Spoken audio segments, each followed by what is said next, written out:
We do have a quorum. The time is 7:02. We've got Mr. Menard on board from IT, and looks like we've got Mr. Barkley from the advisory committee. So welcome everybody this evening.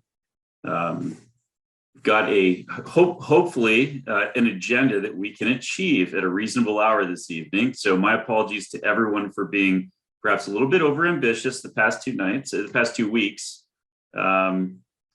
Just taking my training wheels off in terms of setting these agendas and running the meetings. And I guess I've skinned my knee 2 for 2 so far. So we're gonna go with one item tonight, and hopefully we can all wrap up at a reasonable hour.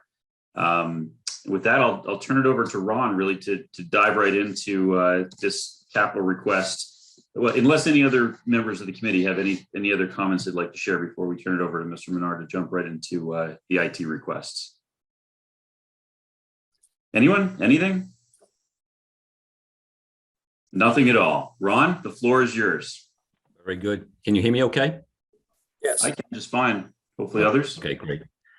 Great. Appreciate you having me tonight. As you know, last year, the IT department didn't really submit anything that was core to IT with regards to capital.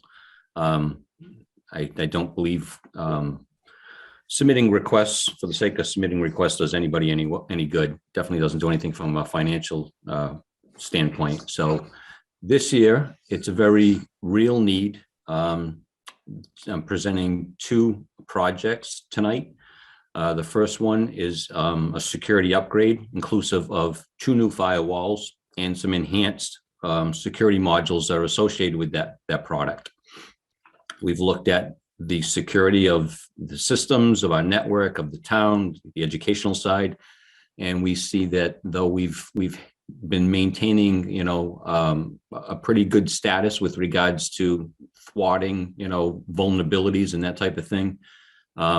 Based on what we're getting from Homeland Security and a number of other organizations, there's some improvements that we can build off of, and that's pretty much what we're asking for tonight. So the total ask for the security project is $200,000. That's inclusive of 2 firewalls, 2 very robust firewalls that will reside in 2 separate data centers or network operation centers. They will be presented or configured in what they call a high availability configuration. So if one firewall fails, the new network, if adopted, would sense that and reroute all traffic out the second member of that high availability firewall scenario. We are looking at replacing our monitoring. So we'd have a single pane of glass or an interface that would look at all of our switching gear, our network gear. It would alert us as necessary. It has intrusion detection and prevention and automatic notifications and alerts that are associated with that solution. It has the ability to also dole out client software. You would know it better as antivirus, anti-spamware, solutions that would run on the local machines. What we found over the last 2 years with the pandemic was that with multiple people taking devices off our premises and now operating in a truly remote fashion, we gave up a certain amount of control and a certain amount of an ability to protect those devices when they're off our network. This solution is incredible as it relates to that, because it actually will protect staff laptops or devices while at home and give us the insight and the ability to see what's going on with those at any given time with this new solution. It also has the monitoring, the client, and something called the analyzer. We have toyed with and looked at numerous solutions when it comes to identifying vulnerabilities on the network. That is, people trying to hack us. Software running on the network that might be something like a botnet, which is a malicious network that is designed to reroute traffic all over the world in an effort to try to protect the identity of who's actually pushing out a payload or collecting the information from any given network or device. So this particular solution is called the Analyzer. It uses the intrusion detection and intrusion prevention systems on the firewall, but it also has sensors that looks at what they might call signatures, security signatures. If those security signatures are matched, then alerts would go out and we'd be notified of certain events or certain issues that are occurring. That's the solution we're looking at. That enhancement is about $23,000 on top of the firewalls, but it is a suite of applications that is a Fortinet solution. So it's all inclusive. As I mentioned, we had been looking at other solutions, including third-party solutions that would put sensors on a network that would report back to third-party providers. They would process the security signatures, look for events, and then notify us in the event that something was amiss so that we could then tackle it and identify exactly what needs to be done to mitigate it. So that's really the meat of the potatoes with regards to that particular ask. I'll stop there for any questions.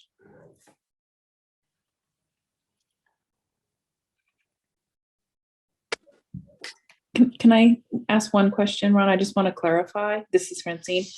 The $23,000 the enhancement, is that already included in the 200,000 that you said? That's correct. Okay. And I apologize. The $23,000 is actually, if you looked at, I don't know if you got the chance to look at the spreadsheet that I had put together with regards to service level agreements, that was really the service level agreement amount for that particular suite of applications. And I can, if necessary, we could share that so that we could make sure we're all looking at the same thing. But the spreadsheet is actually a spreadsheet that I built, and the tab was SLA analysis, and it was showing the total cost of service level agreements for these solutions in comparison to what we currently spend for service level agreements for our current solutions. When you look at the enhancement, if you took that $23,000 out, you're only looking at about $10,000 in additional cost for service level agreements for this new gear. So it's not bad at all, considering, you know, we'll have this for the next 3 to 5 years at the very least. Let me also add to the committee and to Mike. Michelle and Ralph and I met with Ron last week, and were shown the different equipment rooms, and Ron was very clear in terms of what the limitations are in the existing gear and made a very strong case for his upgrades. So personally, I feel that the business rationale is sound.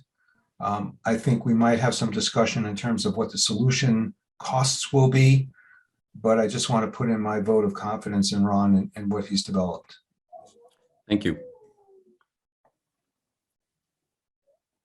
Now the second part of this project that we're submitting for is actually a wide area network upgrade.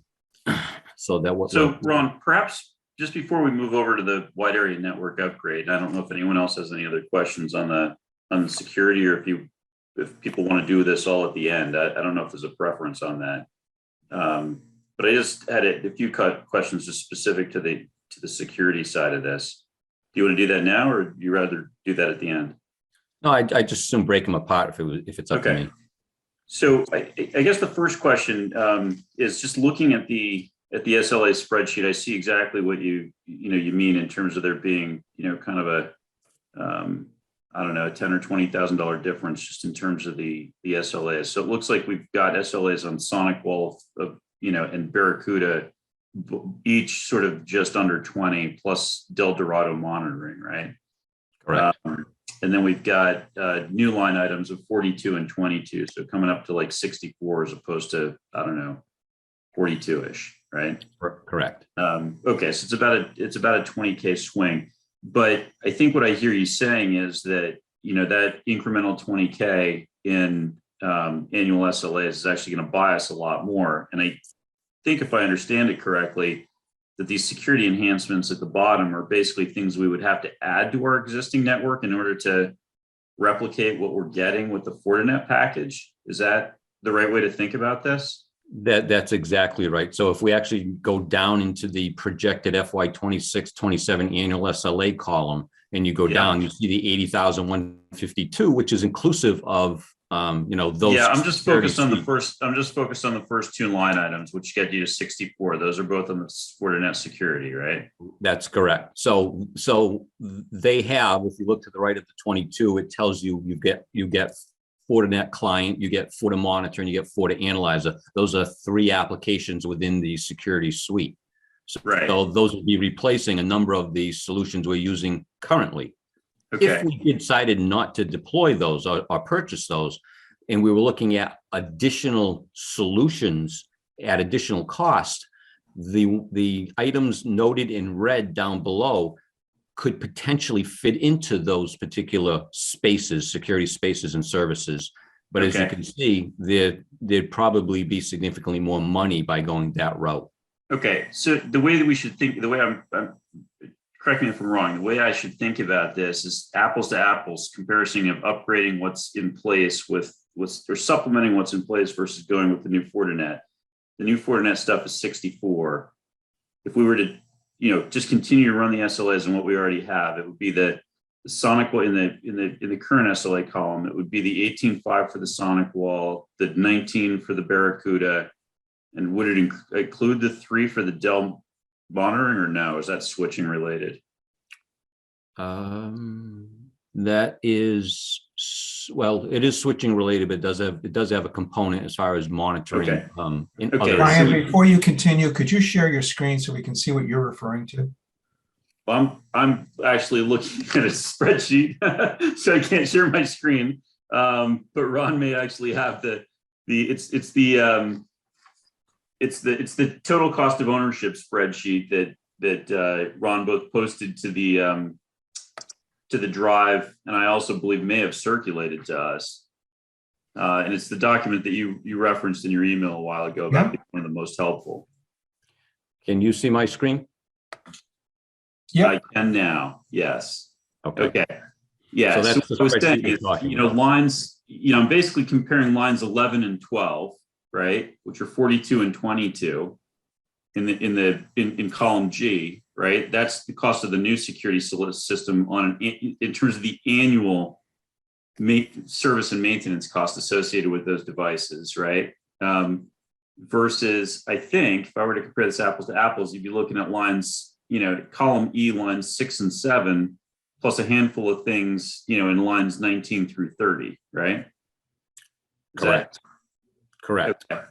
And today, and when you look at E 6 and 7, Yep. because those are at end of life, they're trying to push us off those platforms, off those appliances or services. So we've been seeing significant increases in SLA. I suspect that those will go up 10, 20% next year, all day long, in an effort to try to get us to move. They've already attempted to make us aware that these are at end of life in the status of our network. So at some point that goes to 0 because they just won't support it at all. At which point you have to get it out of your network, because otherwise you've got massive vulnerability. Is that? that is accurate. Okay. Okay. And we're coming up on that date is what I think I hear you saying. In the next year or two, all of this gear will have gone end of life. It already is at end of life as far as sales Okay. go. It's just support we're talking about. Okay. So that's a really, really important point. I just want to make sure that I heard that correctly and everyone else heard that correctly. Like, we don't have a choice in terms of replacing this gear. The question is, what do we replace it with? Is that really what it comes down to, Ron?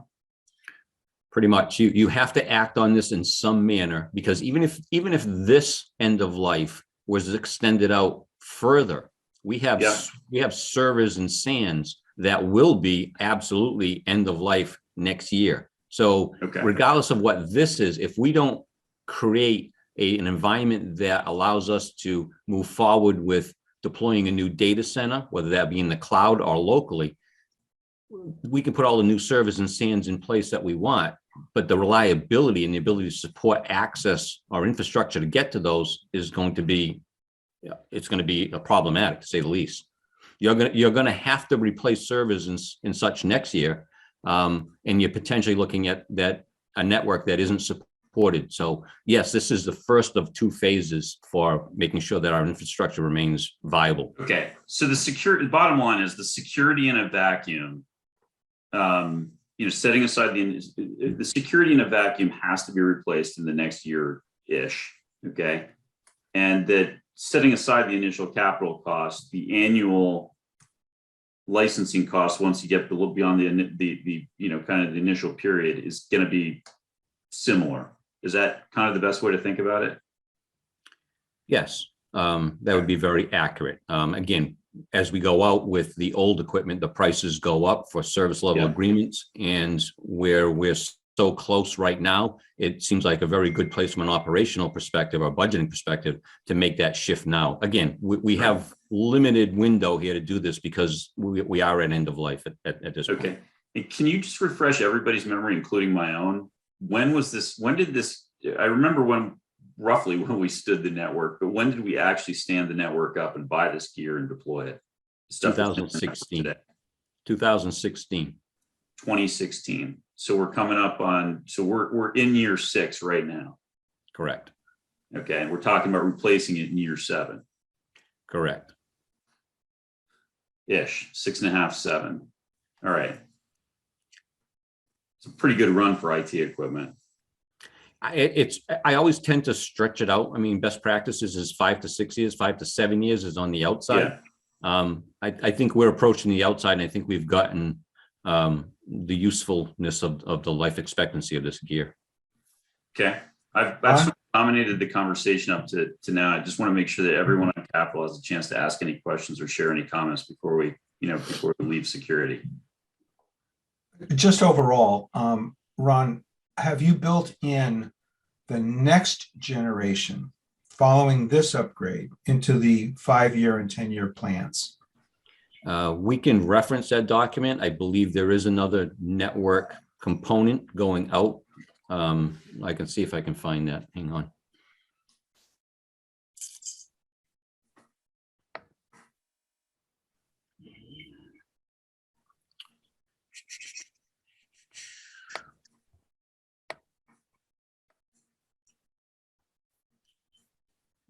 Let's see, these tabs are hiding on me.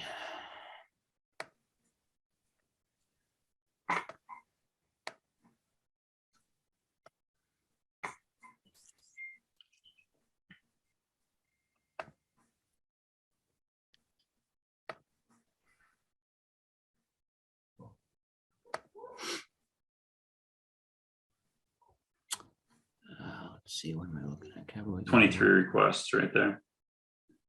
And the first line. Oh, I'm sorry, reordered on me.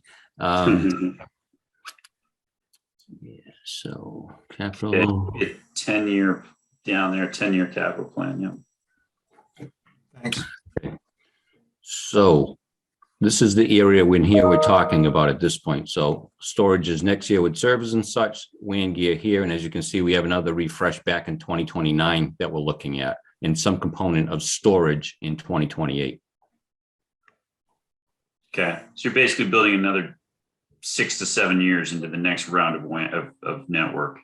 That's correct. Okay. But it really doesn't show up yet on your 10-year plan. We're not seeing a $600,000 spend in 2029. I'm hoping we don't see that kind of spend, because I'm thinking with the Azure, I don't think we'll be seeing, what we're doing is we're going to be shifting from a capital expenditure to an operational expenditure. So I don't ever expect to see this size amount of allocation again. Okay, so we're really looking at capital. Correct. I see. Ron, can we just test that theory for a second? So, sure. We're going to get into the network in a moment, but I mean, do you expect the WAN gear that we're buying in 2023 to, not need replaced in 2029 or 2030? I think you'll need to see some amount of money spent on network gear. I don't think you'll see on the storage and server side. I should probably clarify that. We're definitely going to have to do some upgrades to the network. I don't know to the extent, but we will have a much less requirement for additional servers, hosts, storage units, etc. at that same time frame. So Right. this probably isn't a great representation of the number. It could be as high as this, but I would hope that we'd even get down cheaper than that. Yeah, I mean, I guess I'm just playing devil's advocate, right? I mean, the last time we rolled a network, it was a fraction of what it's going to cost this time to roll the network. And I'm just, questioning why that wouldn't continue to be the trend 6 or 7 years from now. Yeah, I guess from my perspective, it's difficult to look out 7 years and identify what switching gear and technologies are going to be out there and how we might be leveraging this. The world could be a very different place with regards to hardware and software, infrastructure as a service, and those types of things. So, this is a placeholder. By no means am I suggesting that it's going to be $200,000, but I really don't know at this point. It's too far out to really come up with an accurate number. And I think my takeaway here is that Ron has thought about it, but it's impossible to know, especially with how technology advances. And 5 years from now, we could be, interfacing from our brains, if Elon Musk has his way. So it's not going to happen that quickly. I can tell you now. At least you have plugged something in here and thought about it, but you can't tell. All right, thank you. Yep. I guess. Hey, can I jump in? Do you mind if I just jump in real quickly? Because I just want to make sure I understand. So Ron, just in looking at that, I heard you mention, 2 data centers. So are you in the process of taking everything off-prem and going full like cloud through the Azure platform? Is that, because I saw also there was I think 50,000 out in the out years for, I think, Azure migration, I think it was. So is that like you're sort of phasing that in, or are you taking that leap to go off-prem with this request? Unfortunately, we can't go completely off-prem because we have a number of different solutions or servers that require dependencies, and some of those dependencies reside on our network.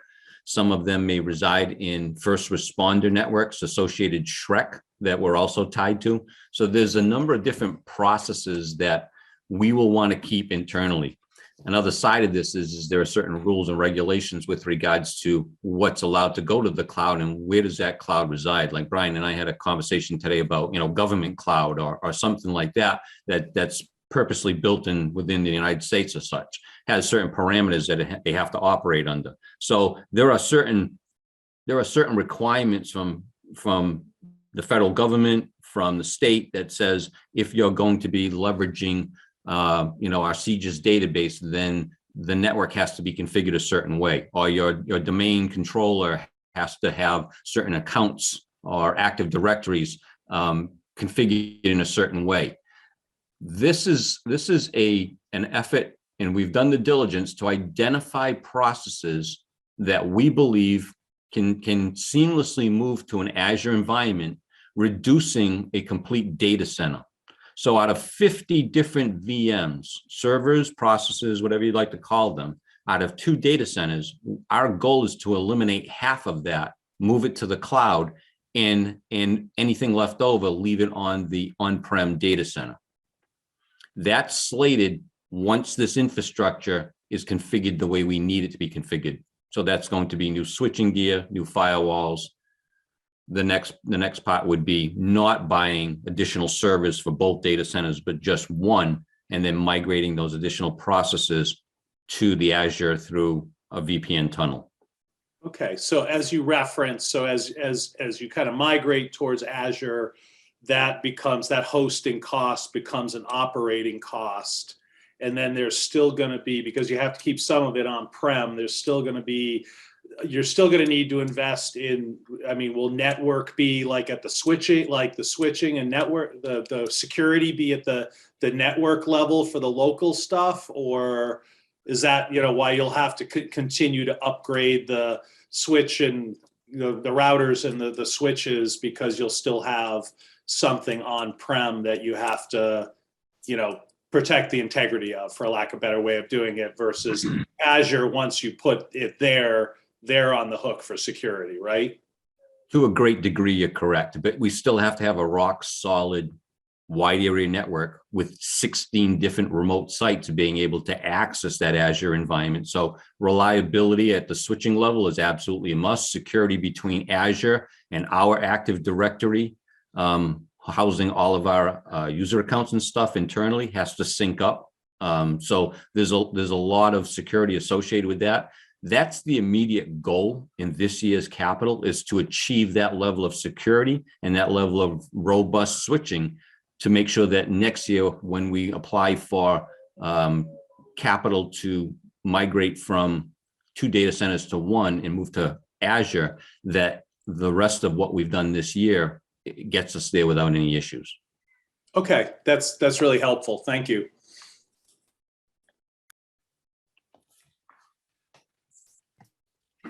Ron, I guess my last question regarding security is, how did we arrive specifically at the decision on Quadrant? And I want to be clear, it's a fine firm. I have no issues with it, but I'm just curious what we looked at, how, what criteria we used to make a selection, and how we landed here.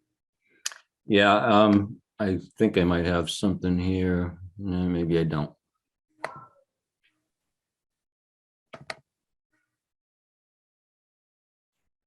Yeah, I don't know how well you can see this, but we'll give it a shot. This is called Gartner's Magic Quadrant. It's an agency, for lack of a better word, that evaluates technology, hardware, software, that type of thing, and they identify where these manufacturers sit with regards to the spaces they operate in. So as you can see, there are, they broke it out into 4 different quadrants, all being labeled with something. So, there's a leader, here's a visionary, and most of what we're trying to achieve is to find vendors or manufacturers that fit in this category here. So what we found is Cisco and Fortinet are highly received with regards to the space for government and education. And when we start polling what other agencies are using, we're finding that most of them, from the Fortinet side, is very favorable. I hear a lot of grumblings. We're part of a lot of listservs, whether it be educational or government, and we hear a lot of grumblings about certain manufacturers. SonicWall being one of them, our existing manufacturer. Fortinet, however, has come out with raving results, raving reviews from everyone I've spoken with, including vendors. They fit well within our space. Some firewalls will not offer a virtual firewall. So that means that when you try to set up an encrypted tunnel between the Azure environment and our on-premise solution, we can't put up the same firewall in the Azure environment and make it work with the solution Fortinet, well, in this case, Fortinet, that would be sitting on on-premise. Fortinet, however, does both. It gives you a virtual firewall for the Azure environment, and it gives you an on-premise one. They also give you robust filtering and SSL inspection, which are key for what we do. I find a lot of agencies, and this is where we differ to some degree with a lot of those agencies, is that they don't scan internal HTTPS traffic or encrypted traffic. We do. We make sure that every device that's on our network has a security certificate installed on it, even the BYOD. Now, that's a lift for IT to make sure that all of the kids' computers have this security certificate so that we can make sure that their devices are protected throughout the day. The SSL that the SonicWall has does allow for that level of security, and I believe that that has been a staple in us being as proactive and as solid as we have been with regards to knocking out vulnerabilities before they occur. Long story short is that space that we're looking to achieve reliability in for government and education resides within Gartner, and their adoption or their promotion of certain vendors or certain manufacturers in that space. That's how we came to it. Okay. Did you guys, not that I would encourage this, but I'm curious, I assume that Cisco absolutely tried to sell you their solution for security. We looked at the Cisco firewall. We took demos on it, and I couldn't wait to get away from it, to be honest with you. It was the lousiest. It was an overblown, overexpensive, and a very difficult solution to maintain. And as I mentioned today, we're trying to maintain this stuff in-house. So having an intuitive interface and having good support was critical. And I couldn't wait to get away from the Cisco solution because it was so cumbersome to navigate through and configure. I think they do that on purpose just so that you have to pay a value-added reseller to come in and manage that for you, to be honest with you. I don't know. It's just a very interesting and helpful perspective. Okay.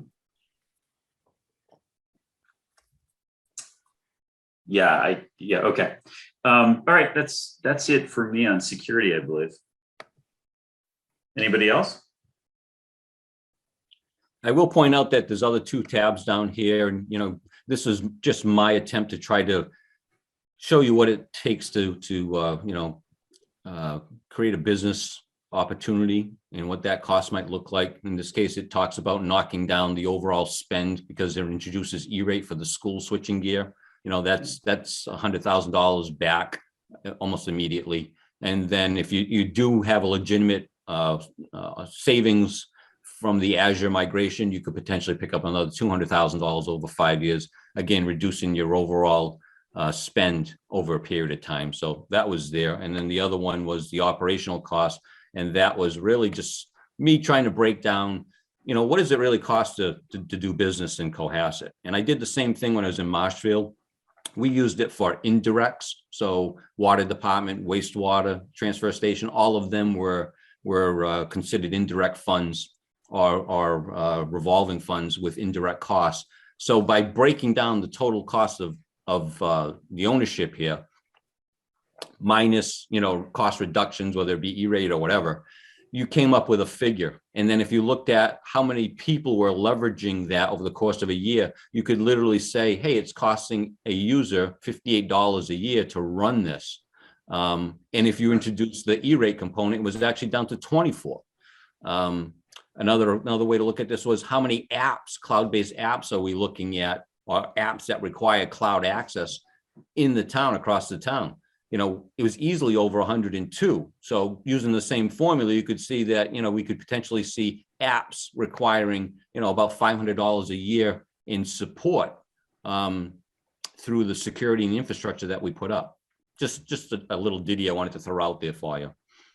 So Ron, I'm just having trouble reconciling some numbers in my head. On the prior tab, the total ask was 560 minus 100, right? Correct. For 460. Are those the numbers that we're looking at for the current request? We are currently looking at the 560 for the request because the E-rate will kick in after we do the spend. Right, I understand. We have to front the entire amount and then we have to go back and get the rebate. I get that. Right. Okay. And again, okay. This so I understand so we understand the rebate is not competitive. You just literally have to do the paperwork and chase them for the check. Is that the right way to think about it? That has already been done. That has already begun, and it has been submitted as part of the E-rate task I do every year. So right now they've already verified that I have $100,000 that I will be reimbursed for this order. For this order, ISP connectivity for the year is a common one. So they break out E-rate into category 1 and category 2. So our qualifying hardware indoor connectivity is worth $100,000 to us. Okay. I've got a question on the number of users. We've got 2 different quotients there on that tab. They're on G8 we see about $60 per user annually, and then on G25, about $25 per user annually. What is your calculation for the number of end users? And I appreciate the fact that you've got students, you've got town volunteers like myself who are part of that population. But generally, what's your rule of thumb in terms of your end users? How many people are you calculating? So if we're talking about board committee members, et cetera, everybody who has an Office 365 account or an Active Directory account across the 3 domains, and students, we're looking at this 2024. It's typically about 1,600 students, and the remainder is staff and or board or committee members. I'm not sure if that answered your question. Right. Well, the math, I just doing a very quick $60, oh, that's over 5 years. Aha. Okay. There you go. That all the math works. Thank you. Okay. Okay. And Ron, just refresh my memory. These are, what's the difference between operational costs and then using phase 2 factors? So you've got this 58 number, and then you've got the 24 number down below. And my understanding is these are the 25 is incremental, or the 24 is incremental to the 58. Is that correct? The 24, the only difference between the 24 and the 58 is that we factored in the $209,000 Azure recovery over 5 years. So it reduced. Got it. The amount of spend because we were actually grabbing operational efficiencies and plugging that in. Okay, so that's that's assuming $200,000 in savings from the Azure implementation based on the intra-systems study that we looked at earlier today. That's correct. And I reached out to them just to do another refresh on that. So if any of you are interested in sitting in on that, they'll actually run through that again and double check to make sure that those numbers are accurate for us. Yeah, I think that would be helpful. I don't know if they go up or down, but they're definitely, I'd be shocked if they don't change just based on my read of the document. Okay.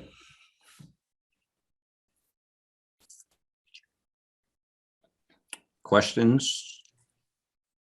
Just a quick one, Ron. Thank you for having us, both Mike and myself, go around and see all of the facilities. We appreciate that. A quick one on E-rate. Did Don Pyatt say that basically ends up going into free cash, and so it never comes back into the capital budget or into your account? Am I right on thinking that or not?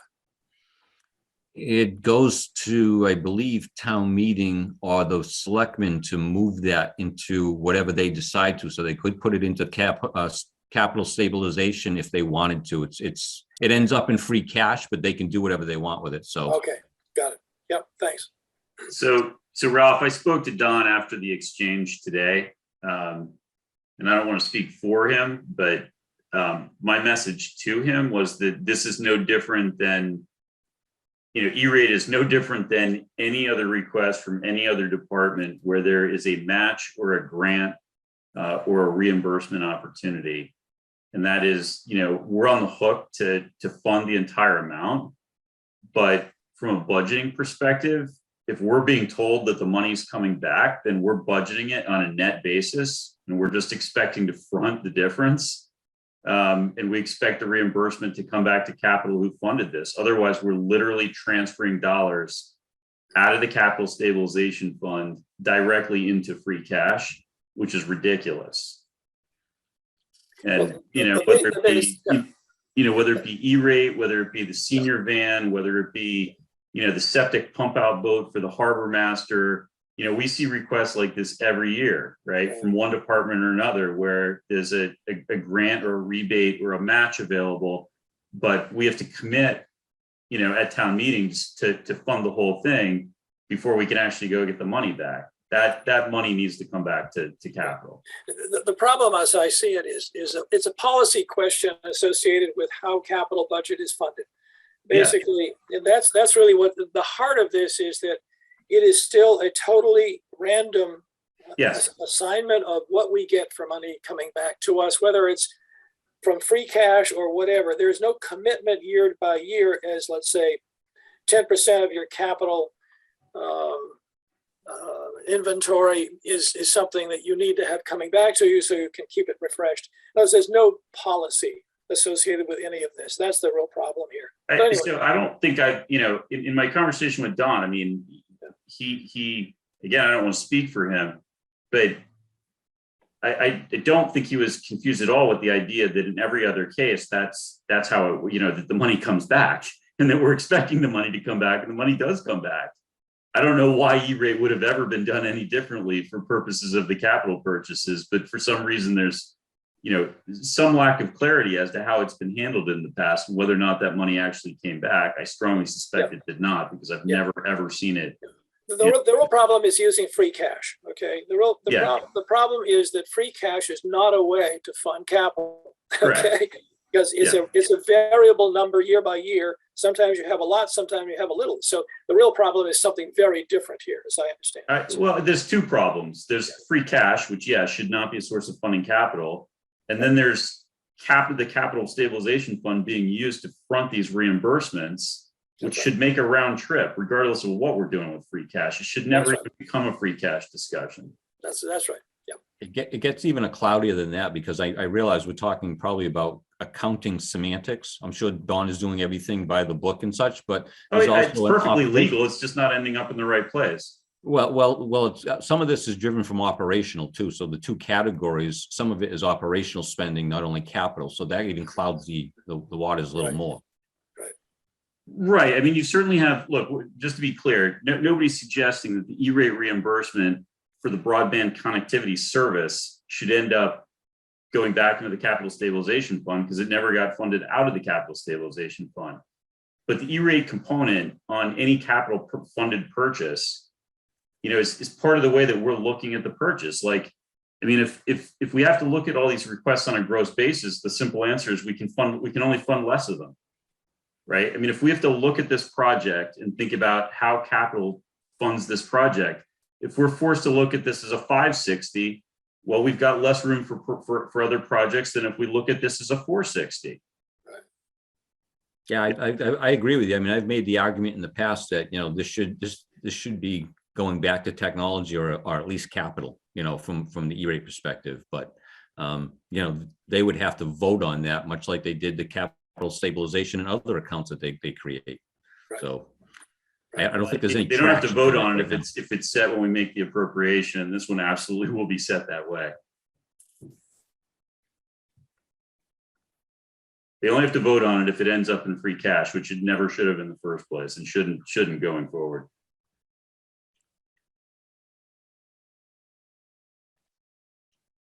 But we have the exact same issue with the senior bus, and I'm sure we're going to see some others. So, all right, we seem to have gotten sidetracked a little bit, but anyway, it was an important issue that I guess came up in due conversation, and it wasn't on the agenda, but was part of the evolution of the dialogue. So I think it's fine, and it's good that it's all out there. So, why don't we, unless there's anything else on security, why don't we move on to the network side? Okay. Part of this year's second project is essentially an upgrade to all of our switching, the majority of our switching gear that has a fiber wide area networking interface associated with it. So we have approximately 16 sites that are connected to our fiber backbone. All of those sites have at least one switch that accepts the connection from the fiber and transmits and receives data and/or voice through it. What we're proposing is to replace those switches that have that fiber interface, as well as the core switches in our data centers, to make sure that we have the support necessarily going forward as the existing switching gear is approaching end of life. So if we do run switching gear that is not supported and it goes south on us, we have no recourse to try to resolve it. So at the very least, we need to do something with this switching gear to make sure that the data centers are accessible, ISP connectivity is available. And that's really what we're talking about here. We're talking about replacing a number of switches.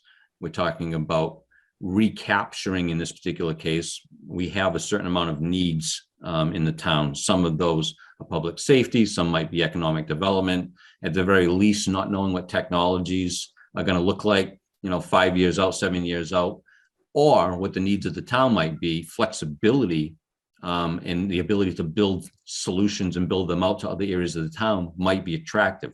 So having said that, what we were proposing was just when we replace this gear to change the type of interface on this switching gear so that instead of using a pair of wires, or I should say a pair of fiber, we would use a single strand of fiber. So essentially changing from a duplex to a bidirectional interface that would give us a great deal of capacity back on the wire to redeploy to other areas as these needs arise. So, and I've had this conversation with a few of you in that, there's been public safety issues with people not being able to get cell coverage or dialing 911 from certain areas. That was one thing that was being looked at as part of this. So that's the project in a nutshell. Essentially, we're trying to recover fiber through this project, make sure that our switching gear is supported for the next 5 to 7 years, and have robust connectivity. Some of the things we also need to be very aware of is that our current switching gear has hit a capacity that doesn't allow us to segregate networks any further than what we have. So in my world, VLANs are a very important thing because it segregates traffic.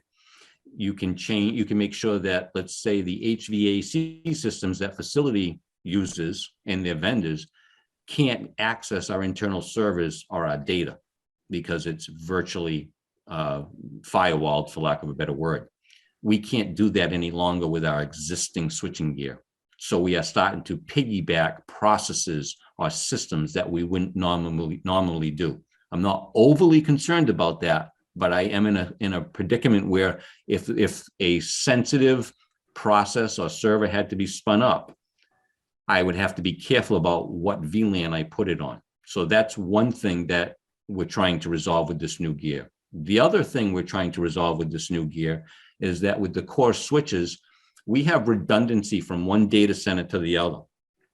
So if one of our data centers goes down, the dual ring fiber network will reroute to the second data center and be able to gain them access to all of the resources they could, with the exception potentially of ISP connections or the internet. What this new solution is proposing to do is to use Cisco switching systems that would sense when a firewall interface goes down or a path goes down, and it would reroute the traffic out the other data center through the other firewall to wherever resource they're looking for on the cloud. Both network operation centers have firewalls right now. They both have redundant ISP connections. What they don't have is those two firewalls who are in separate locations in what they call high availability. If one firewall goes down, I have no way right now to reroute that traffic out the other firewall.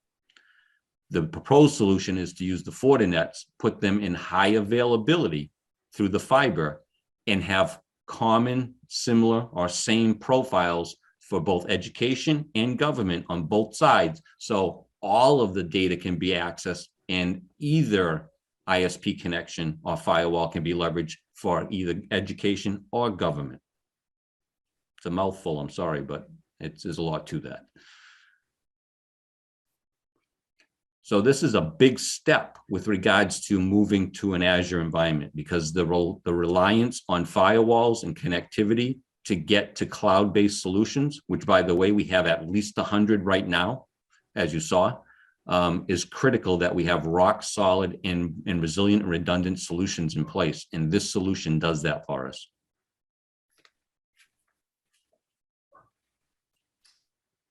Okay, so let me just make sure I heard this correctly. So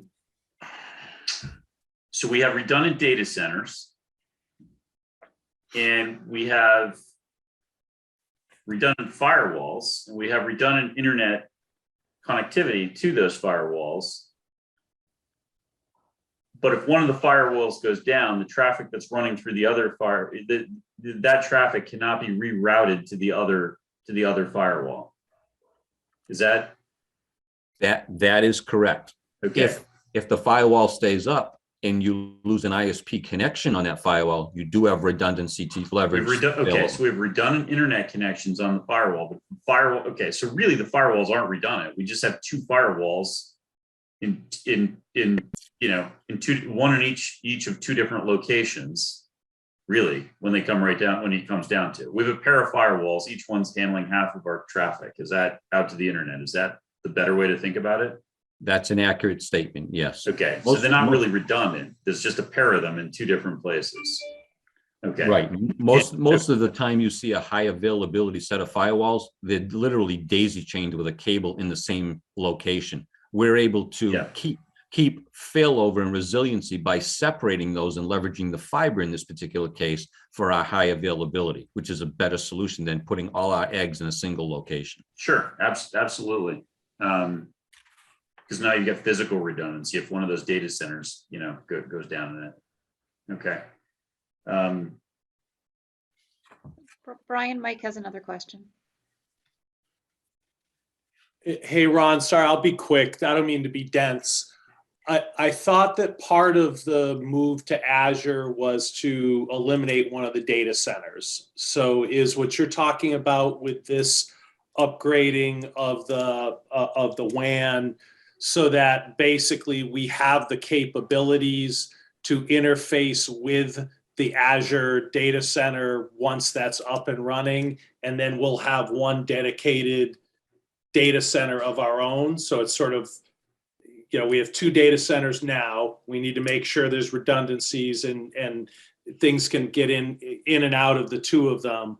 But ultimately, we're going to be doing away with one of those data centers to move part of our data to the Azure-based cloud. That's an excellent question, because that is a very misleading conversation to have unless we label what it is we're talking about. We typically interchange with the term data center and network operations center interchangeably, when really what we're talking about here is, yes, we are eliminating a data center as part of this upgrade, but we're still going to have a second redundant NOC. Gotcha. So, okay. So you were using our internal data center and the Azure data center interchangeably, and I was confused. Okay, no, great. That's helpful. Thanks. okay. So I guess the way I think about it, Ron, right now we have two NOCs, each one of which is co-located with a data center. Is that fair? Correct. That is correct. And we're going to keep our two NOCs, but only one of them is going to have a data center going forward in terms of compute servers and storage servers. Correct.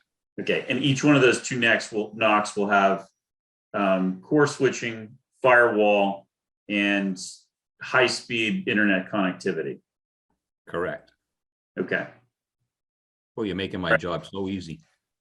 And I assume, given we're moving increasingly towards the cloud, especially with this Azure implementation, we're actually moving compute and storage into the cloud. We're going to need a whole lot more internet connectivity. What do we have now in terms of data pipes, and what are we going to have once you move to this new network? So we currently run 4 pipes. They have load balancing in both NOCs on the firewalls. One at the high school is a Comcast Metro E circuit, which is a gig circuit. Okay. And on the backup of that is a FiOS 500 meg circuit, which is being upgraded for less money. So we'll have even more bandwidth with that. Might be another gig. The problem with the FiOS has been that it's not guaranteed. So if you want to guarantee that you've got that and you're not competing with your neighbor down the road, you typically can't go with FiOS. You have to go with some type of business class or enterprise class connectivity like a Metro circuit. So we've done that at the schools, and E-rate is making it affordable to provide that level of bandwidth. So that works just fine. On the municipal first responder NOC, we have a 200 meg Comcast connection dedicated, and we have a FiOS 500 meg connection, which is again, best guess of what you're getting on any given day, which is being upgraded to probably a gig for less money. So we believe that we have enough bandwidth at this point in time, but we'll have to really look at the analytics and the stats once that's stood up to see exactly what that looks like. I know what kind of traffic we have and utilization we have now, and it's not a problem. So what that looks like when we stand up in Azure and move those processes to the cloud will remain to be seen. I know that IntraSystems has done some level of calculations for that, and they've made some recommendations, but ultimately we'll have to wait and see. I believe we're going to be fine with what we have, but the problem that I'm more concerned about is not having guaranteed business class bandwidth available to me and competing with a neighbor down the street. Okay. So basically 1 to 2 gigs at each one of the NOCs. Correct. For roughly 25 processes at the very least. Then 2,000 users. Yeah. Yes. Not all going out the same connectivity though. So if you're looking at the numbers, it's about 500 in one side and about 1,600 out the other. Maybe 1,800 out the other. Now, you guys have allocated $35,000 to a pilot program at the schools. They're building, classrooms that are going to be enriched in technology, and they're trying to figure out exactly what that looks like. They're trying to learn how to leverage technology to aid in curriculum. My team and myself have been inserted in that at times. I have a meeting with Lisa Radin in another few days to discuss some of her pilot acquisitions. That is something that we need to be concerned about, because depending on what they're doing in those classrooms could very well require additional bandwidth for the schools. So these are things that we need to watch carefully. Yeah, for sure. I'm relieved and pleased to hear that you're being inserted at least occasionally into those discussions so that doesn't sneak up on us. Well, it's not going to be good for anybody if it's done in a vacuum. So we want to make sure that we are plugged into that process. No, that's great. I have a question on that point. I've got to put this diplomatically. If capital budget finds and others, select board and advisory, find that the testing and piloting that the schools are doing is a nice to have, but not essential. Where does that leave your system? Let me rephrase that. Are you trying to build in enough capacity with the expectation that this piloting will actually roll out wide and become a permanent fixture? Or are you able to scale up should the town go ahead and spend the money on that pilot and expand it to a full platform? Really good question. Based on my understanding of the devices that were selected in the applications that would be used in the LAN or the Wi-Fi that would be incorporated in that solution, I could see it working really well, especially with the Cisco gear where I have the ability to VLAN out additional traffic. I can prioritize traffic. I can do the same thing on the Aero Hive or the Extreme Wi-Fi that we have. Very robust interface and management capabilities, very granular. So I have a lot of tools available to us to make that work.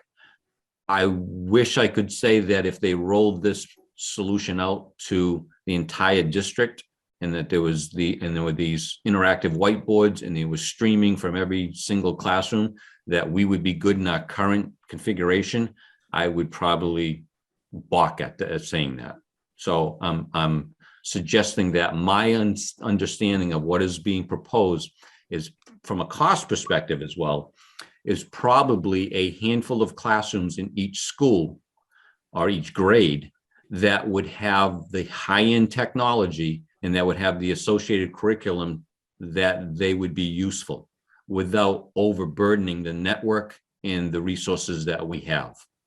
If they build it out in that manner, I feel confident that we would be able to implement what they're looking to implement without any additional cost on the back end.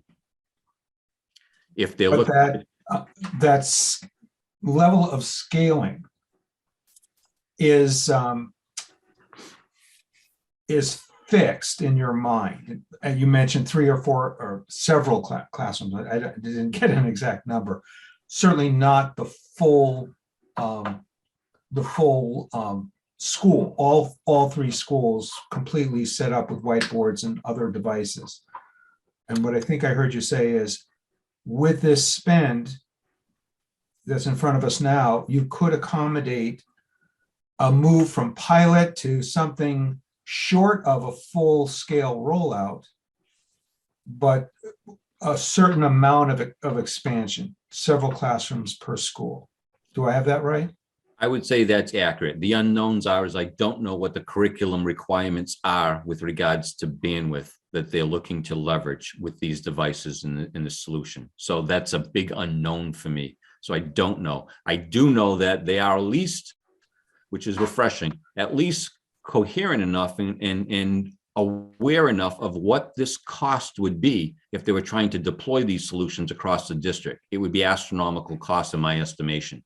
And I think they recognize that they stand a slim chance to go to you and say, we want, whatever it is, 99 classrooms outfitted with all of this stuff, because we're looking at $1 million probably or better. So whether they deploy those over periods of time, that might be an option. And maybe if they do that, we can determine whether or not there would be any bottlenecks or any issues that needed to be addressed along the way. But right now, I don't have enough data or enough insight as to, they don't even have it, to be honest with you. They don't even know what this is going to do for them at this point. And that's why I guess we call it a pilot, because they're trying to figure that out. Yeah. It's certainly understanding, it's coming to an understanding of what the requirements are going to be. Right. Okay, so this is something for those of us on capital budget to keep in mind when the schools come before us. It's something to follow up on. Thanks, it's good. So an update on their classroom technology pilot. Yes. Okay. It's a good suggestion, Michael. It's a really good suggestion. Love to get an update this year before we just get a full request for something a year or two down the road.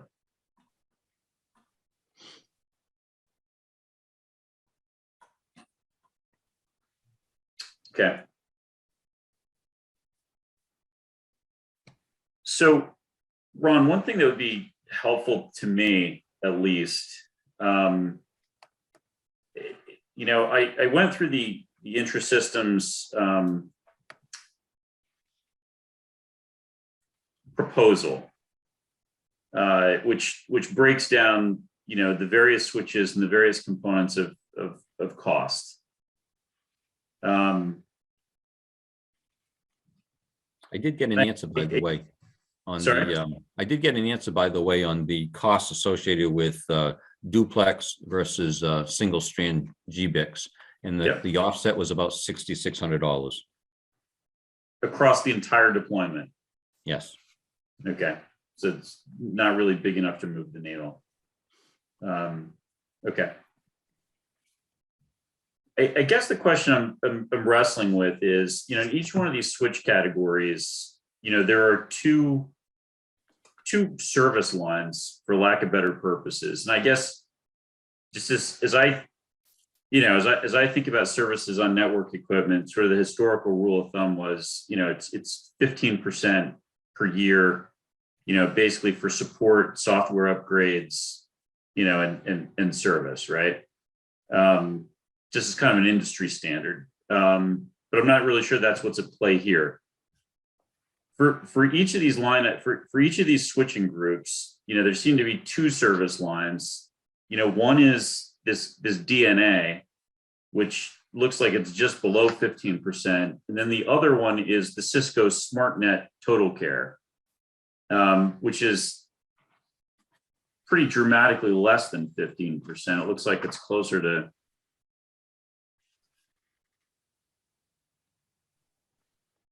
I don't know, closer to 7%, I guess. What are each of these two things, and do we intend to use, to continue to subscribe to either one of them beyond year 3? So SmartNets is essentially what we've known Cisco to produce for as long as we can remember, and that's essentially their SLA, their support for the hardware and their ability to support us with software revisions and that type of thing. The DNA is really a solution or a management interface that allows you to configure the switches and glean information, metrics, analytics, and that type of thing from the systems in a comprehensive single pane of glass. That's their big selling feature. They force it down our throat, unfortunately. I don't want it. I don't need it. I plan on using the Forta monitor to manage ultimately long-term for the switching gear. So though I will have it at my disposal and will configure it and use it, it's not something that I plan on keeping beyond year 3. So unfortunately, we're the way they sell Cisco gear, it's all encapsulated and I can't break it out. God knows I tried, but it is something that we have to swallow. A pill that you're probably no more willing to swallow than I am, but it is what their solution represents at this point. Okay, so SmartNets is okay. So it's 20 grand. I'm just looking at the first group of switches, right? Which are the 9,500, 67 grand worth of switches, 19 grand worth of SmartNets. How do they price that over that 3-year period? I mean, is there and how do they price that in years 4 and 5? Let me think. It was the best document to see that. I don't know if it was on this document or not.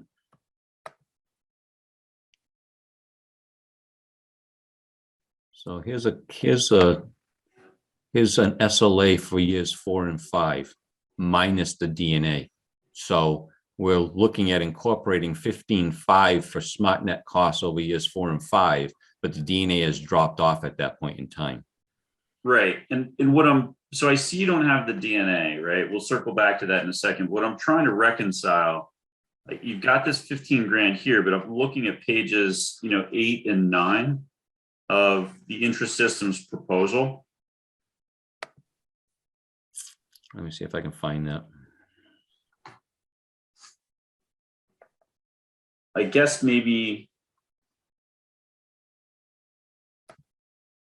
this must be this number divided by 2. Must be where you're getting the 15 from.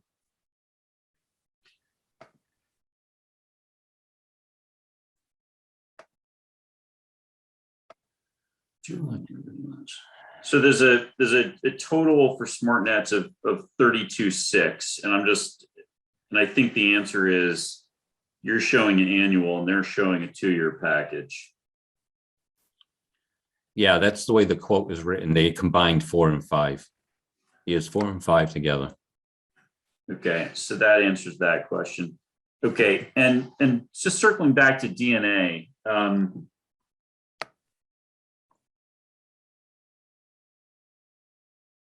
So I guess I'm just curious, when you price Cisco against other competitors and the other competitors didn't come out, terribly different in price. I mean, are they also jamming DNA down your throat, or are you looking at it X DNA and just sort of taking that and setting it off to the side? Or are the other vendors' equipment actually charging more for the equipment and then just not gouging you for DNA? I mean, I'm just trying to reconcile how Cisco can add whatever it is, 28. Yeah, to be honest with you, when I received, it's like 100 grand of DNA here for something you don't even want, right? Yeah, when I reached out and I got the extreme quotes, multiple quotes, in fact, when I saw that they were only $20,000 or $30,000 different from the Cisco, Right.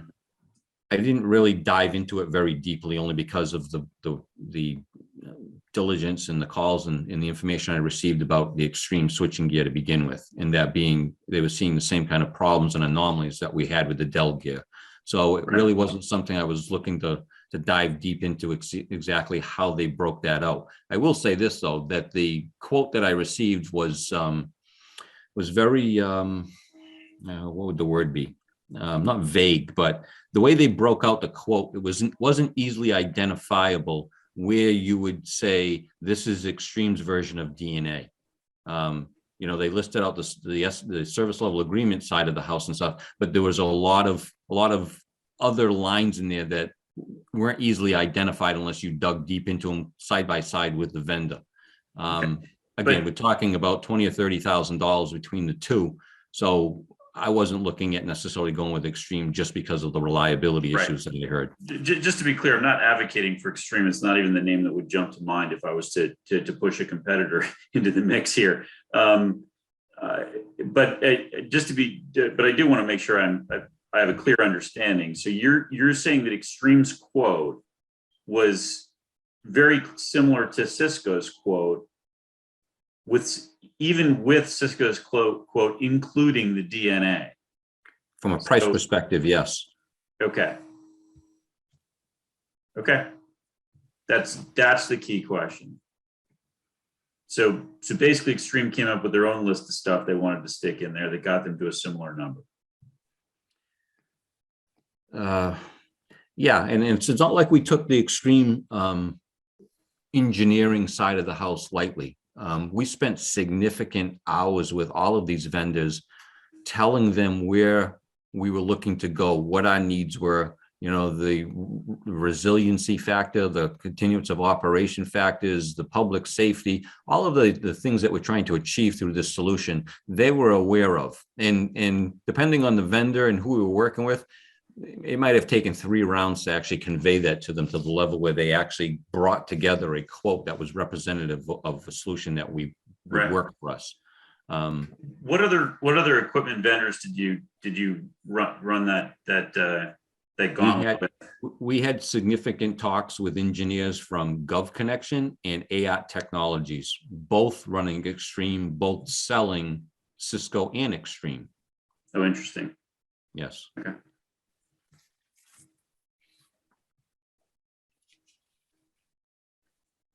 Okay. All right, that's helpful. And I'll be honest with you, we talked, you might have saw the latest and greatest quote that was put up by IntraSystems. The initial one was $460,000, and now we're down to $370,000 based on the quote that we put on your OneDrive today. You didn't really start getting into the weeds with some of these vendors until you started to commit with them that they were going to be the preferred vendor. So you try to hold your cards tight to your chest, and you try to extract the information you need from them, and make sure that they're capturing everything that you're trying to do. How well that occurs or how long that takes to occur can vary between vendors. I can tell you that IntraSystems was very knowledgeable and very plugged into making a solution work for us that was both cost effective as well as a long-term solution, where the others were kind of looking at this on the surface, and then we're missing things as we started getting into revision 2 or even 3 of the quotes. And at some point it's like, okay, until you give us preferred status, we've gone as far as we can go. So it can be a little disheartening to go through this process with 3 different vendors. Understood, especially if you knew where you were going, which it sounds like it started to get clear early on. Okay, Ron, if I could just ask you one active clarification on this TCO chart that you've done. You're only showing the SLAs in fiscal 26, 27, which is obviously after you get past the DNA point, and you're into the second half of the life of the switch investment.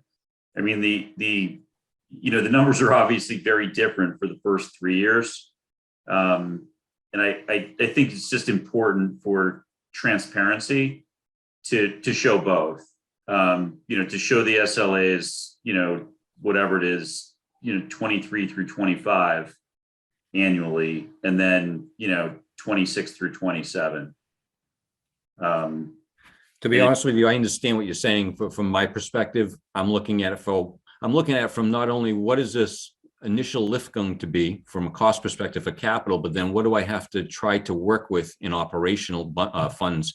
So it wasn't an omission on my part for the sake of an omission. It was really me just focusing on the operational cost and budget for IT in years 4 and 5. I apologize if that's okay. And that's a perfectly fair clarification. I just as we think about the investment, I just don't want people to necessarily assume that this does not come without incremental cost on the annual licensing, ever, because it definitely does. I mean, we're upgrading the network. We're going to pay for it in capital. We're going to pay for it for, on these service contracts, at least for the first 3 years. And then it gets, a little bit closer to break even after that.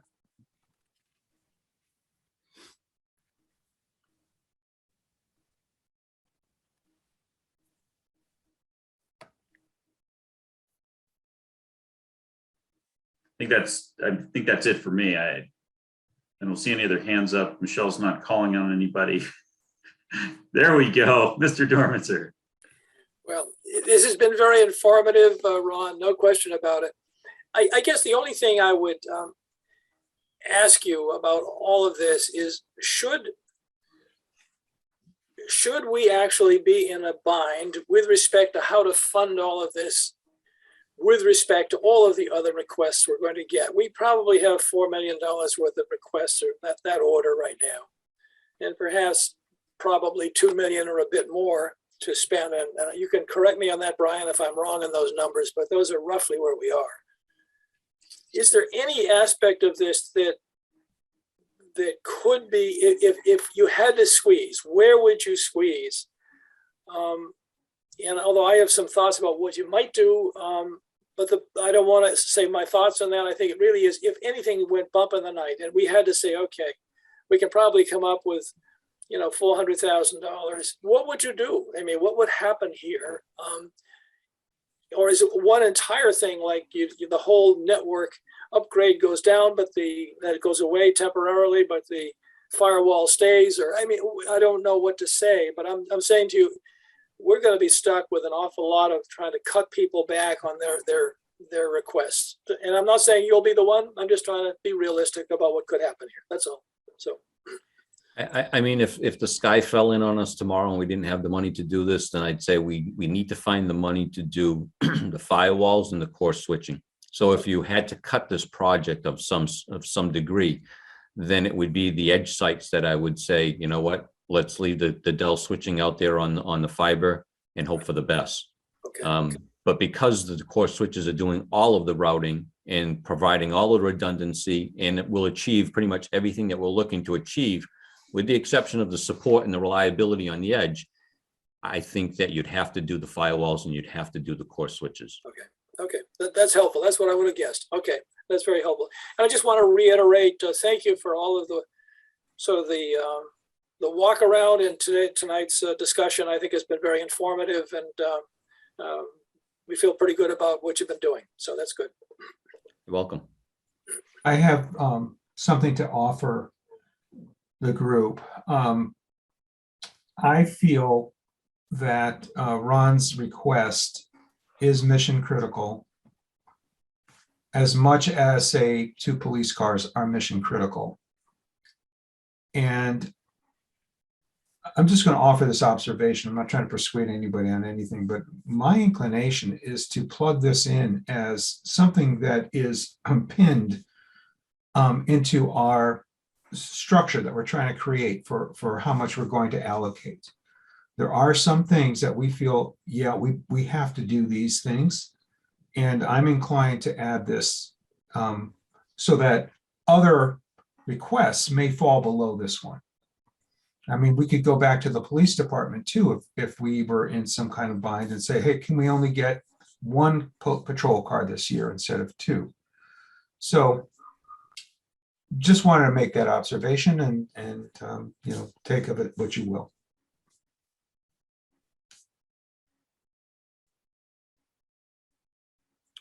I mean, I make the statement that, we built it and they came and they're coming out of the woodwork these days with new processes and new systems. And I can't believe how many new solutions and applications the schools have stood up. It's staggering. It's been 3 since the school has opened in September. And all of these require integration in Active Directory and accounts being synced up with single sign-on. You couldn't do this stuff unless you had a network and unless you had systems in place that can handle this. I think we've done everything we can possibly do to be as efficient as possible and to build this out so it makes the most amount of sense. We have vendors that will try to sell us one thing or another. Oh, you can just do this or you can just do that. It's so simple. Well, it might be simple for you in a lab, but when you get in the real world and you start working with BYOD and you start working with the many different facets of education and then government and then first responders, they all have very different needs. And the segregation of the network and the data and all of the things associated with that have to be done in a certain way. And unless that gear is in place and offers the opportunity to do that, at least from a security perspective, you're going to make yourself vulnerable. And that's what I'm trying to eliminate at this point in time. This is the backbone of every single department out there. Every single one of them are on this wire. Every single one of them are leveraging phone data. It's all converged. It's a tenant system that they all extract resources and value from. So, if they do push back and say, I really need this. Well, okay, do you need that or do you need your phone and your data as well? I hope it never comes to that, but that's my argument towards it. It is mission critical for many, many departments. One other observation, we focused a lot on the schools and their expansion and the changes that they're making.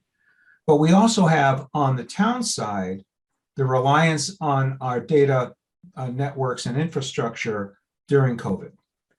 And I'm not sure at all what changes you've had to accomplish in order to support servicing the citizens of this town virtually. But I would imagine that this will continue for the foreseeable future, that we will continue to be working digitally. What are you seeing? What are you being asked about? What requests are coming your way from the town side? We're not seeing much of a shift with regards to what it was last year. We're still getting requests to operate remotely. We still need the same level of VPN licenses and clients. We still need that firewall to provide that.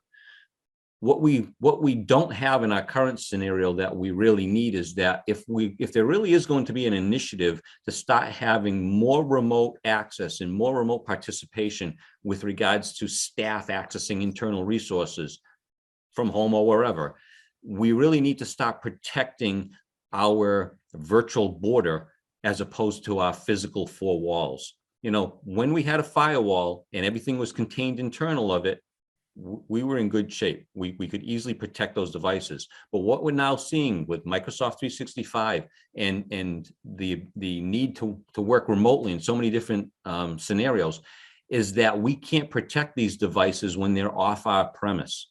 This solution, this Fortinet solution with the client and the filtering component allows us to do that even when they're not within our four walls, all within our fiber network. So the ability to be flexible and to offer services, it has changed. And now that they've gotten a taste of what they can do and how well they can do it outside our premise, they're leveraging it more and more and more.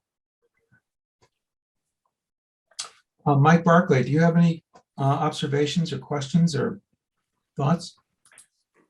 I mean, I guess just from what I've heard, Ron, it sounds like, and I hope, it sounds like the schools are doing a lot or trying to do a lot. And I just hope that it's all being done in a coordinated fashion with you so that as we're talking, as we're trying to think about the entire town, all the departments, the schools, that there's one, one central backbone underpinning all of this, and maybe not duplicative costs. Am I correct in saying that is the case?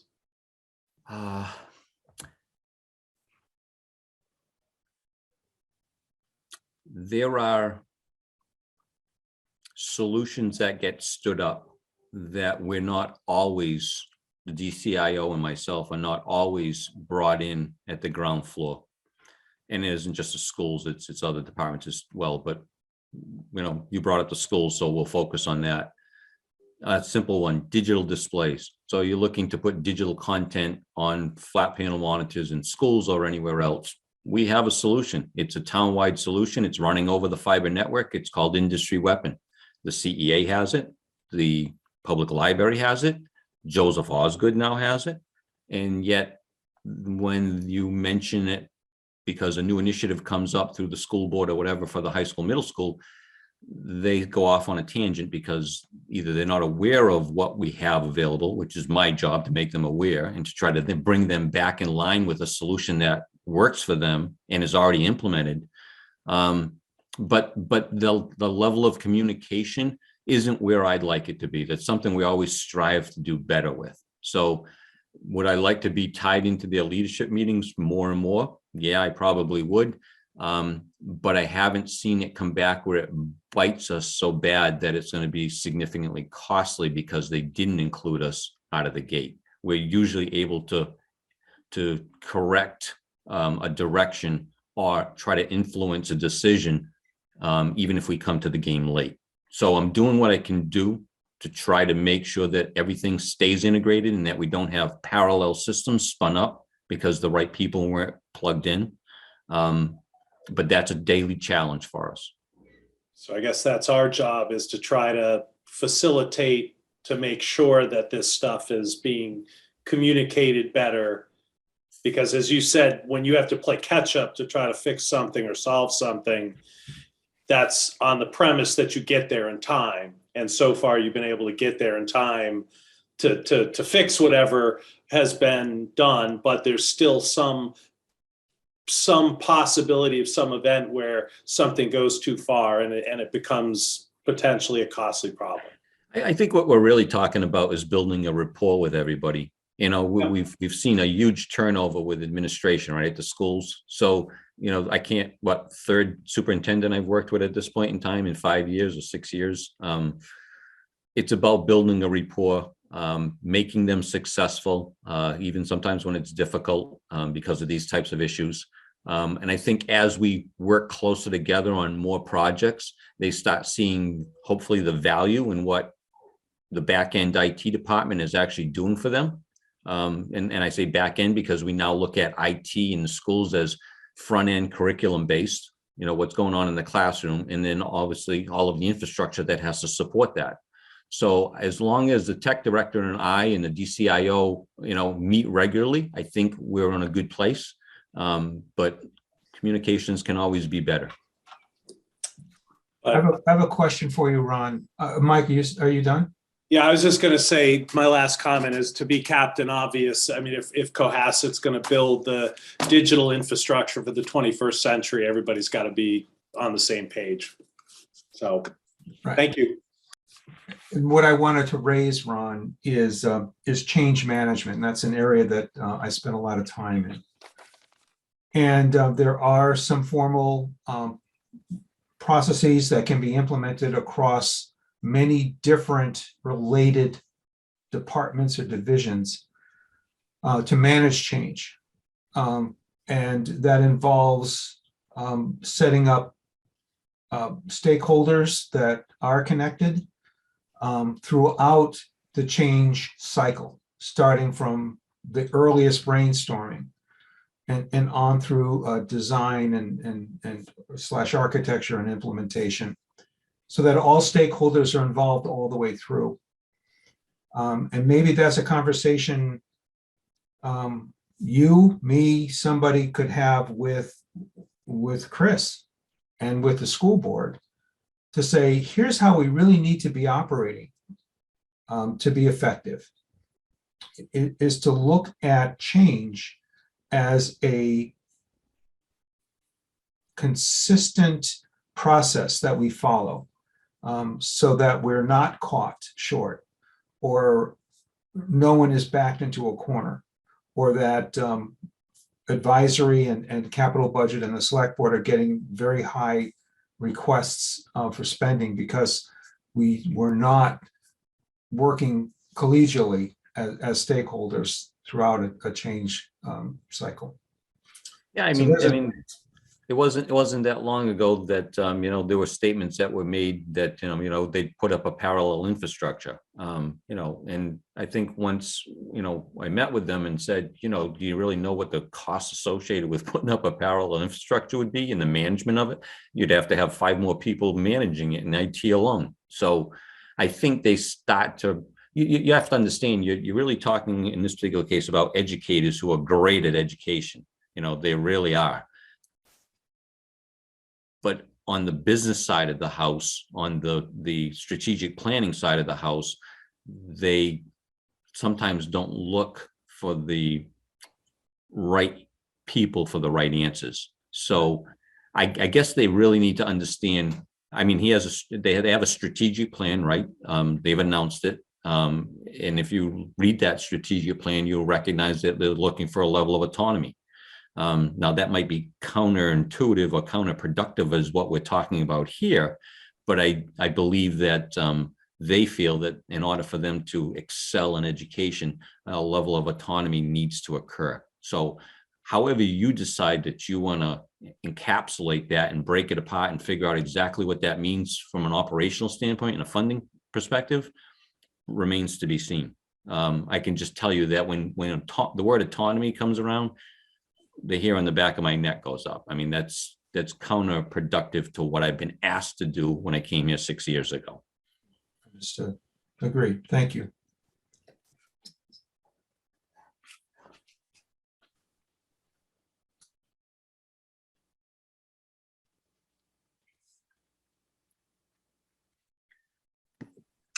Any other questions? Francine? No? All right. I'm out as well. So I think that's a wrap on this particular item. Ron, want to thank you for your time, your patience with our constant barrage of questions, many of them off point, but you handled them with grace nonetheless. So really appreciate that. And, just to echo perhaps the comment that, that Michael opened with, I think, anyone that's been in town for more than a half dozen years is deeply respectful of the work that you and your team have done in actually creating a network where no such thing previously existed prior to your arrival. So it's just, it's mind-boggling to think about where we are today versus where we were 6 years ago, talking about a digital learning plan in the complete absence of a network or an IT team. So thank you for all that you do. You're very welcome. I will say that there's a lot resting on your shoulders, this year, because, this is a milestone for Cohasset with regards to what it looks like for the next 5, 6, 7 years, maybe further. So it's really critical that you understand what it is that the needs are of the town, what we've proposed to meet those needs, including the flexibility we want to build in. But you have a big lift, and I appreciate that. And whatever I can do to try to ease that, I'll more than happily do for you. Thanks. All right. Well, I guess that's a wrap on networking. The only other item of business is the minutes. If everyone's okay with that, we can shift to the minutes of January 24th. Well, I'll let you go at it. Thank you. Thank you, Ron. Take care. And best regards to your team. Thank you.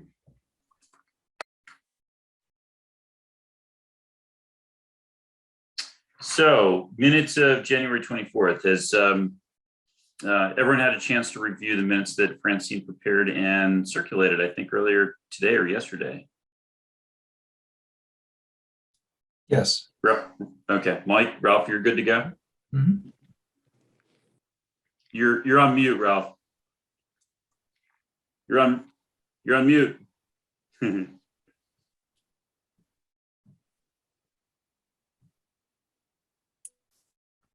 There you are. Okay, I just had to pull them up, so sorry about that.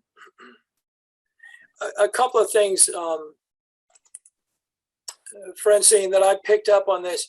I guess one thing I saw was that it says Elder Affairs was approved for 2 vans. This is in the first paragraph of the first page. I think they actually have 3. I don't know what you had meant by approved for 2. I think what we did is we approved the, we haven't approved anything, but we heard the discussion associated with the replacement of the 13-year-old van, which you have said here, but nothing more about the other 2 vans. So they really have 3. I don't know if I'm misunderstanding what that is, but basically, I don't know they're even approved for 3, but they have 3. Okay, so that's one thing. We approved them to purchase 2 vans back then, and maybe that's the correction. We got the 2 minivans in 2019. So that's why that's in there. Okay. Yeah. Yes. So it's just history. Elder Affairs, you could just say Elder Affairs purchased 2 new vans. I can take that out if it's confusing, Yeah, but I that think was it just probably- the past tense. Yeah, it's Yeah. past tense. I would say that That- probably confuses what they really have. So, and then the only other thing I picked up on, but it may be a very minor thing, and let me see if I can find out where that is. And just actually, before we leave this, just to be clear, this is the wheelchair van. The other 2 vans are not wheelchair vans. Right, They're that's just right. small passenger vans. Right. This is the only wheelchair van they have. Yeah.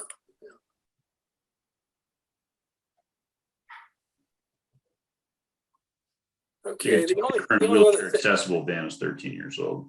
yeah, I think there was the only other point here that I think of any significance actually is near the bottom, and this is at the end of the, let's see how far back it is. It probably is too far back for people to find it. But anyway, this relates to the,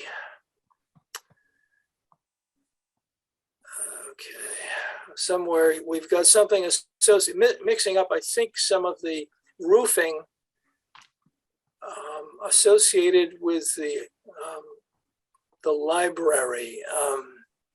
Okay. Yeah, what it says is the police station's flat rubber roof is quickly deteriorating. That's the paragraph. If you can find it, it's quite far down. It was the top of the list, blah, blah, blah. Nick suggested that roof coating restoration system, which is a thicker application than replacing the rubber roof with the same 20-year warranty, blah, blah, blah. Oh gosh, it's not that one. I take it back. Well, Gosh. the library is 3, if Yeah, you look it's further further down. up, yeah. Yeah, it's further up. I think where I have found it, I'm not even sure I can find it again, was what they were talking about with regard to shingles, which came up with respect to the library rubber roof, was actually the slate on the roof not being capable of easily being repaired unless they could walk on the rubber roof. And I think that probably is not, that's what you have here is not what was the problem. The problem is the inability to get up to actually repair the slate roof unless they actually do the roof, the rubber roof on the library. That's the only point I would make on that. And I'm not sure where that even occurs here. I'm not sure where you're looking at. Yeah, I'm not sure. I gotta find that. It is quite specific in here. Let's see what page it is. Well, the library discussion is 3 paragraphs down from the police station. Okay. And it says library rubber roof needs replacement. Current roof is 25 years old. And there's a Okay. large increase in leaks. Wet Okay. insulation is, Not funny. I don't even see it here. Huh. Oh yeah.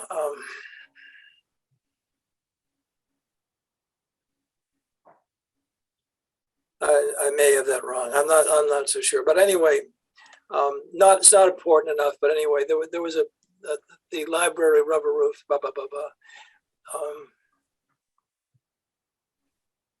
Not important. I think what I confused was the one above that, which it relates to the facility or to the police station rubber roof, where the shingles questions comes up there as well. But I think it also came up with respect to the library. It's not important to put it in, but I thought it was important to understand why they actually wanted to have a substantially strong rubber roof on the library so that they could actually reach up from there to take out or replace any of the shingles or tiles actually on the roof of the library. So that was what it was. But I don't think it's important. You probably don't even mention it here. Not on the library. I don't tie in anything related to the slate shingles. Yeah. So that's all I had. I only had one comment, which is the very last item, second to last item, which says DPW is requesting a new services supervisor vehicle. I think that's actually facilities. So that appears in the first sentence and the third sentence. Okay. That's Nick's department. It's not Brian Joyce's department. Okay. That's for the truck.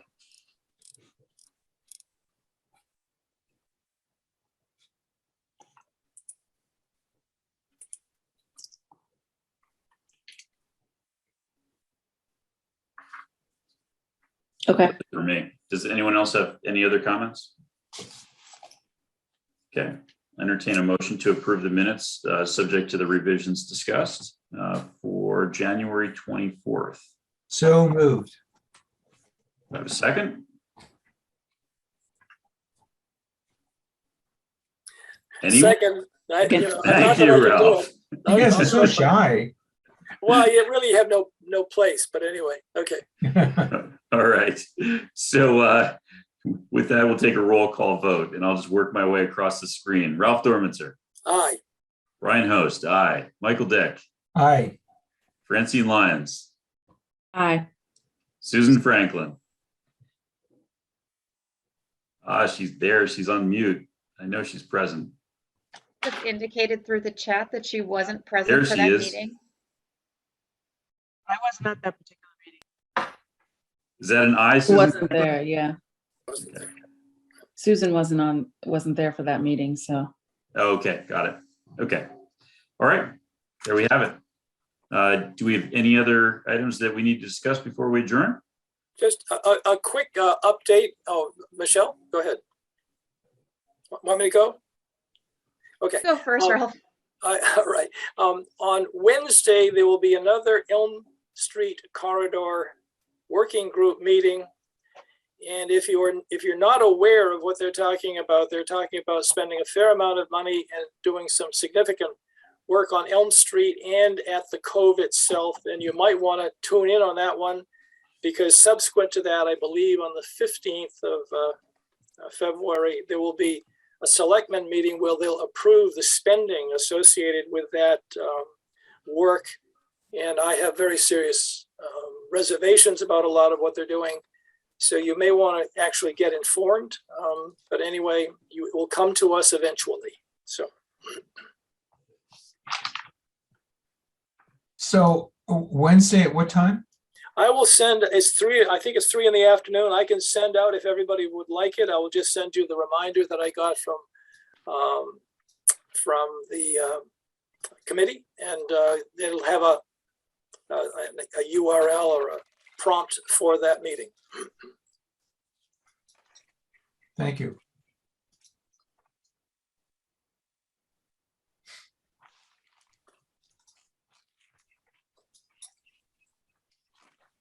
Michelle?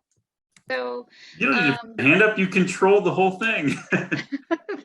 so I've been trying to schedule the schools to come before you. It's Yes. becoming more and more challenging. Okay. I threw out several dates, including, Ralph, I did overhear today that they were not going to approve the spending of Elm Street on the select board meeting of the 15th. So I then asked the schools if they were available for the 15th because I knew that was the conflict here. They're Yes. not available on the 15th, they're not available the 16th, and they're not available the 17th for various reasons. Huh. So I don't know where we stand at that point. Because then the next week is school break. And then I don't know if you want to wait that long, but I don't know what our options are.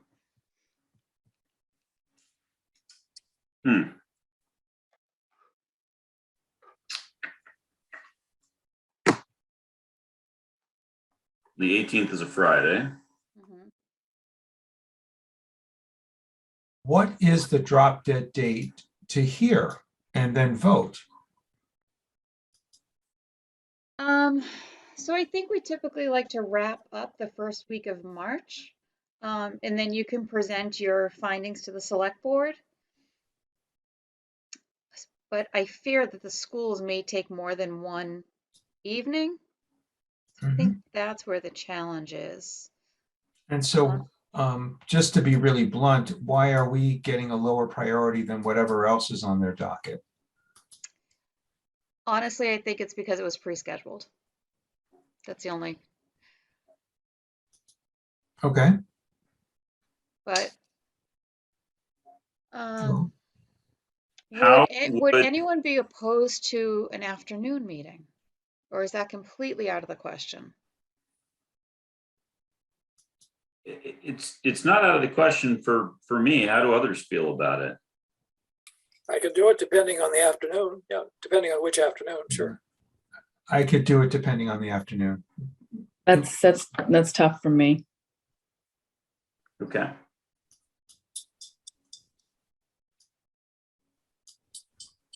So I would ask you, Michelle, to go back to the schools and let them know that we're ready to meet with them. The ball is in their court. If they want us to hear their requests, they need to find room on their calendar to meet with us on a Monday night. And we're willing to go to some other night, but generally we meet on Mondays. So That's my feeling. Do others disagree, agree, what? I mean, I agree that the practical reality is that means, we're looking at Monday, the 21st. Probably. Well, that's President's Day. I don't even believe they're going to be in school, right? Right. hold on a second. Is What that am I missing President's here? Day? Or am I The ahead of 21st is, yeah, that's school vacation. 21st Yeah. is President's Day, and that's also the week that is school vacation week, correct? Yeah, 21st. they're out. So we'd be looking at Monday, the 28th. And the following March, whatever, if we go two nights. If I can recommend, I would say if they are going to come in on the 28th, they should reserve the 28th and the 1st. And you do back-to-back nights and just get them out of the way. So then you don't have that week lag time. But that's completely up to you. And it also depends what's on the select board agenda, I would assume. It is. Let me throw out one other thought, right? It's Monday. If this team were available and they were willing, we could post tomorrow for a meeting Thursday the 10th.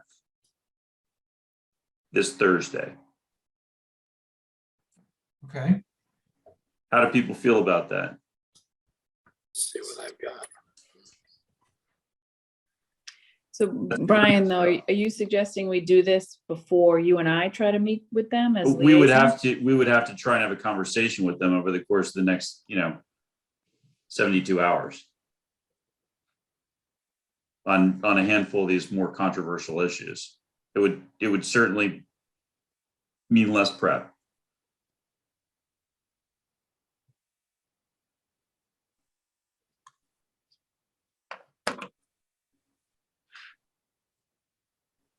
Mike, when is advisory going to hear from the school committee? Is there potential for a joint meeting? Would we want to do that?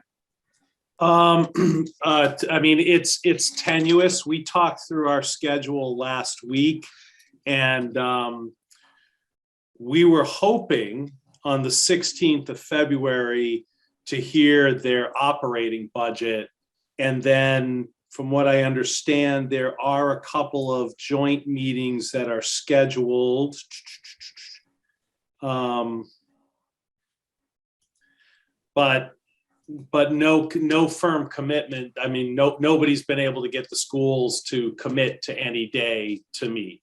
So that's a work in progress. The liaisons are trying to get them to set aside some time. So Mike, is the 16th a joint meeting with the school committee in advisory? So the 16th, let's see here. So the 16th was our hope that we could get them to present their operating budget on February 16th. Again, hope being the operative word. Yeah, because I know they have a school committee meeting that evening. That's what posed the challenge for us. Yeah, you know what? I was not aware of that. So I think maybe we were hoping then that, I think they meet earlier than we typically do on advisory. Perhaps we were hoping they could piggyback into our meeting. Mhm. In fact, I think I remember somebody mentioning that.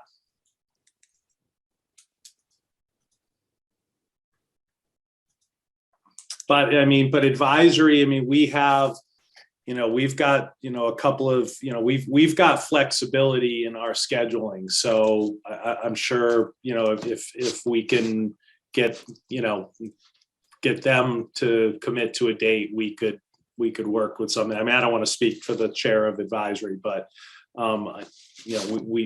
we have some flexibility in our scheduling. Right.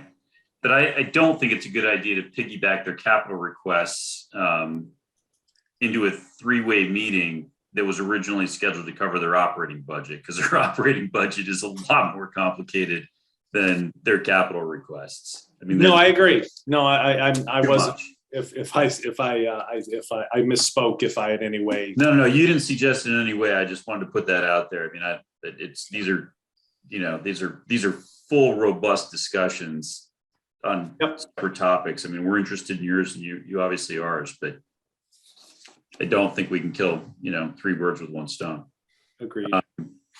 So I can reach out to them, Ryan, and see if they are available Thursday evening, because it seems like that works for everyone here. I mean, it's not ideal in terms of prep. Francine and I would need to meet with them between now and then to iron out some of these, some of the requests that are just more complicated. Let's put it that way, and need more prep. But I think that's probably doable. Otherwise, we're looking at the 28th and the 1st. I mean, unless they want to do it during the school week, which the school vacation week, which, I know probably creates issues for you, Michelle, and possibly Francine as well. But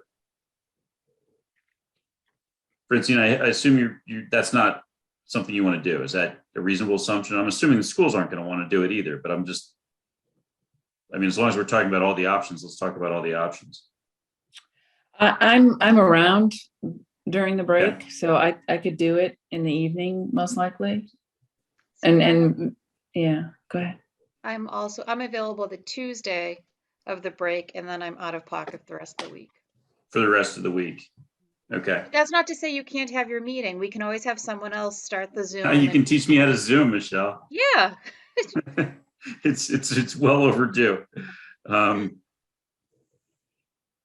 That's another possibility, but I'm just presuming the schools would even, contemplate that. It's their vacation as well. So I don't think that's a likely scenario. But why don't we start with the 10th and the 28th and 1st, Michelle, and see where that goes. Sure. All right. Yep. But yeah, we'd have to post tomorrow if it's going to be the 10th. That's okay. You can do that. All right. Any other items of business? I will entertain a motion to adjourn. I would think you guys would jump on this. Come on, folks. So moved. Thank you. Slow Mr. on the Vice Chairman. All right. Do we have a second? A second. All right, good. We can do this. Roll call vote. I'm going to go across my screen again. Ralph Dormitzer, Aye. Brian Host, aye. Francine Lyons, Aye. Michael Dick, Aye. Susan Franklin. Aye. All right. And Francine, just for purposes of the minutes, when we opened the meeting, I don't think I included Susan, but she appeared within a minute or two after that. So I'm going to include her in the minutes for today. yeah, absolutely Yep, include her in the I saw minutes of her. today. She was here Yep. for all of the business discussion that took place. Okay, yep. All right, great. All right, thanks. Thanks all. Have a great night. Right. The time is 8:57.